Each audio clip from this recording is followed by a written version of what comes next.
السلام علیکم، آپ دیکھ رہے ہیں خبر ٹائم۔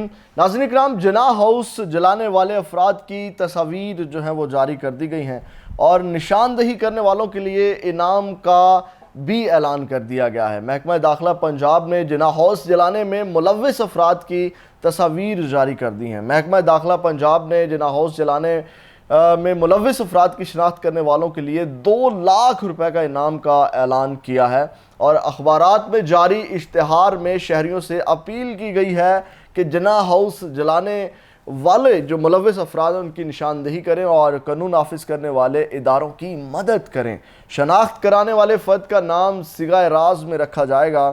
پنجاب حکومت نے حالیہ ہنگامہ آرائی اور سول و عسکری تنصیبات میں توڑ پھوڑ کی تحقیقات کے لیے GIT بنانے کا فیصلہ بھی کیا ہے، اور خیال رہے کہ 9 مئی کو شرپسندوں نے جناح ہاؤس لاہور کی، آپ کو پتہ ہے کہ جو کور کمانڈر لاہور کی رہائشگاہ پر حملہ کر کے اسے تباہ کر دیا تھا اور سامان لوٹنے کے بعد اسے آگ لگا دی تھی۔ حملہ آوروں نے قائد اعظم محمد علی جناح کا جو پیانو، رائٹنگ ٹیبل، ڈیسک اور تلوار بھی جلا ڈالی تھی، اور بانی پاکستان نے حکومت پاکستان کو عطیہ کی تھی اور بطور قومی ورثہ یہاں محفوظ تھی۔ اور ناظرین کرام، یہ اپڈیٹ تھی۔ اگلی ویڈیو میں آپ کے ساتھ دوبارہ ملاقات ہوگی۔ چینل کو سبسکرائب ضرور کر لیجیے گا۔ اللہ نے